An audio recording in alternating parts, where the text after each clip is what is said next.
Hello and welcome back to Nictun Borrud, where I've given Elliot time to finish the preparations for exhibiting, and we've got a selection of the rolling stock used on this layout now ready to go. Now Elliot, we've started a sequence here. You're just going to run through a little bit of a sequence of operating, and then we'll go on to some of the details that you've got around the layout. So we've got the M7 in with its two coaches, and you're now turning that, not so much turning it round, but putting it at the other end of the train ready for departure.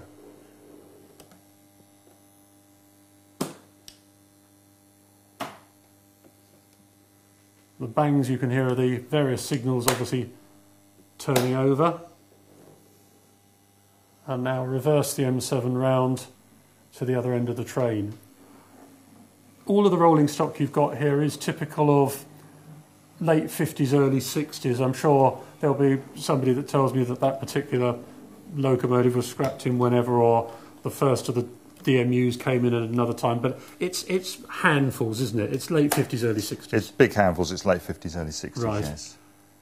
So with that now turned round, all of the points ready, the M7 reverses back down to the front of its train, or should I say goes forward onto the front of its train.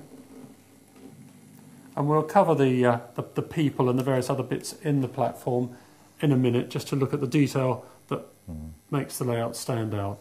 But you're now ready for departure. So that one departs.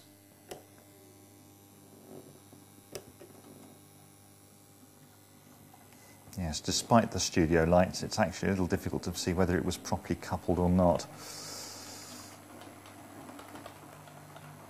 And that would be a fairly typical branch line train in the sort of the south, the Wessex region, I suppose. Yes, it's basically a Monsell 2 set being pulled by an M7, and I think once the push-pull sets come out from Hornby, we probably will be looking at putting replacing a Monsell push-pull set. Yeah. Those will go back to the big layout, Soberton.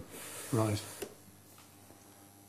And having got that one out, then we bring in an EMU. Now this isn't ready to run, is it? Whereas all of that last train was Hornby, this is an Ian Kirk kit with the super detailing pack of a 2-bill.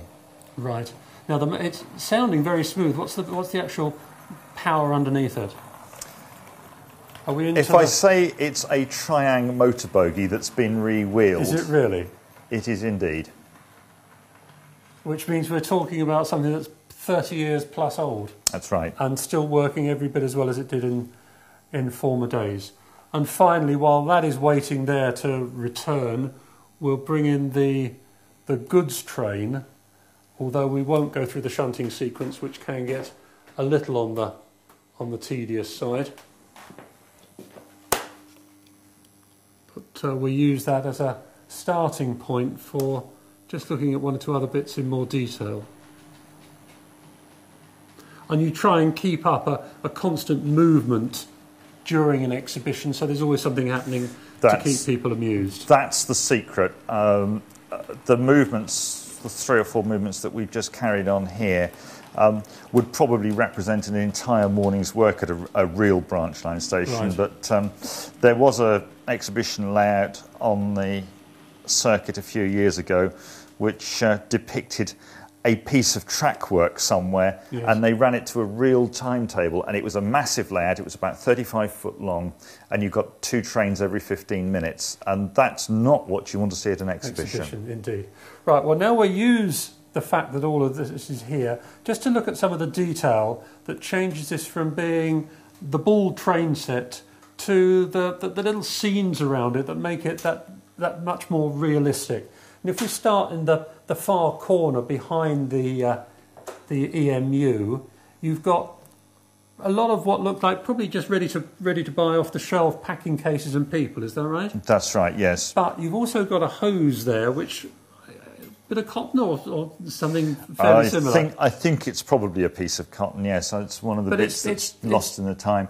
But rather typical of what you would see on a station is just a hose that's been left there for, I don't know, cleaning the windows on the front of the train or whatever, and is left there out. Going through the buffers, you've got 2 different types of buffer on the end of the lines there. The left-hand one is, I think, is a standard Pico plastic kit? It's a Pico plastic kit, yes. But the others, the members have actually made out of real pieces of rail, just as was done on the real rail, is that yes, right? They're rail built. The thing about this layout is that it's grown over time, and what you see here is the 16-foot straight-through version.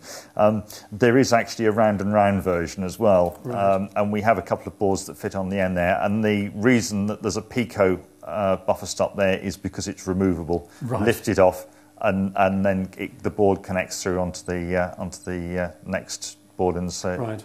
Moving across there, we've got the coal staves. Yes, the coal drops, right. Coal bins, coal buckets. There are all sorts of names for them. The stays actually is something else that you see in the north of England. And there are various people that you can get those from. Some of them ready-made, some of them kits. I think that one's a ratio kit. Right. And then moving across to the cattle dock. Yes. That's also kit? That's also a ratio kit, but it's been adapted slightly to fit its situation. And notice how there's weathering around it. It's not just a bland surface that you've used there. It looks as if it's been worn in. There's bits of straw and everything else, just as you see it. So it's not pristine, which I think destroys a lot of layouts. Yes, you need to, once you've built something up, you need to put a set of coloured washes on it just to tone it down a bit. I mean, right. A prime example actually on here is this signal box. Now, earlier on you saw me lift it up and put it over the point motor. Yeah. If you look at the steps on there, they're actually nice and pristine at the moment. Yeah. The reason for that is that when it went out on its last visit somewhere, the steps got broken, and I've had to rebuild the steps. Right. Was doing that yesterday in the shop. So they're still waiting for weathering and it now. Still needs to be toned down a little bit, yes. Right, okay. Going back down the end, now we want to go on to the huts here. Mm. The one on closest to the cattle dock is a ratio plate layers hut. Right.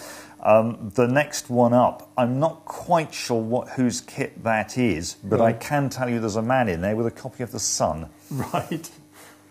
And what makes this, to me, more realistic then are the bits of rubbish around, the old sleepers, the rusty rail, the maintenance trolley that are right next to it, and indeed the point handles, which although they're not actually part of the functioning of the points, are exactly what they look like in a real railway yard. That's right, yes. The signal box would control the entry to the yard, and on this layout that effectively becomes that point there. Right. The rest of them would all have been hand controlled, and you'd have to have a lever by them, and the shunter would change the point when he wanted access to that siding. Where you got those levers from? Are they kits or scratch build? They are kits, and I not sure, but think there's something this is a layout that's been on the exhibition circuit for about 7 or 8 years now. All right, moving then down to the more domestic interest. In the good old days, if I dare to be allowed to call them that, the average signalman would have the time to tend his vegetable patch, which is what you've got there. That's right. What's the story behind the vegetable patch? It's just one of the little cameos. The secret about making a convincing layout is to have cameos where there's not a lot of action going on, but where there's detail to draw your attention into it. Seeing joggers running up the road here, for example, they're caught in a moment of time and in a step. There, you've got the cat sat in the middle of the vegetable patch, eyeing up the birds. But there's all the detail that makes it a convincing scene. You've got the runner beans there, you've got the cabbages, the cauliflowers, and like some berries everything or something. else. Yes, I think it's supposed to be raspberries actually, but anyway, yes. We will come on to with Roy Hickman in his series of scenic modelling. He goes into quite some detail of soft fruits and everything else, so we'll look at that in more detail.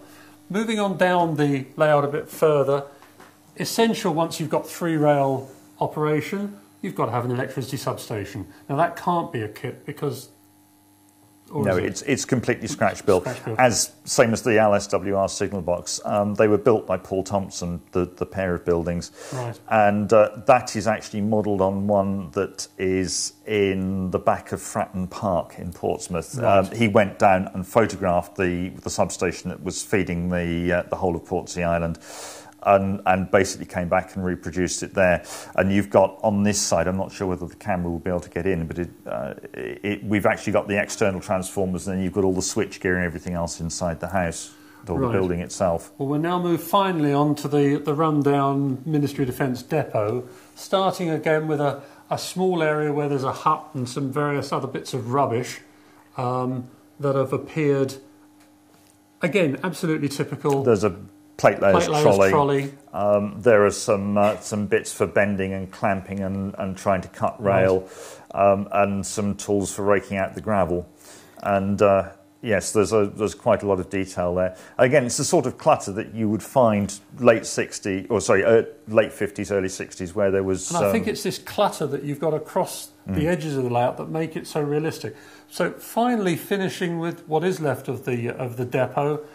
The very, very rusty shed. How on earth did you manage to build that? That's one of Jeff Elliott's creations. And the answer is that it is actually brass sheeting, corrugated brass sheeting on the roof, which he cut with a Dremel. Right. A little, literally dentist drill type probe on the end of it. And the bits inside are actually glued down more or less where they fell when he cut them out from the roof. And it just takes the edge off the metal sheeting there, and it's as it would be. There are a lot of buildings around that you see like that.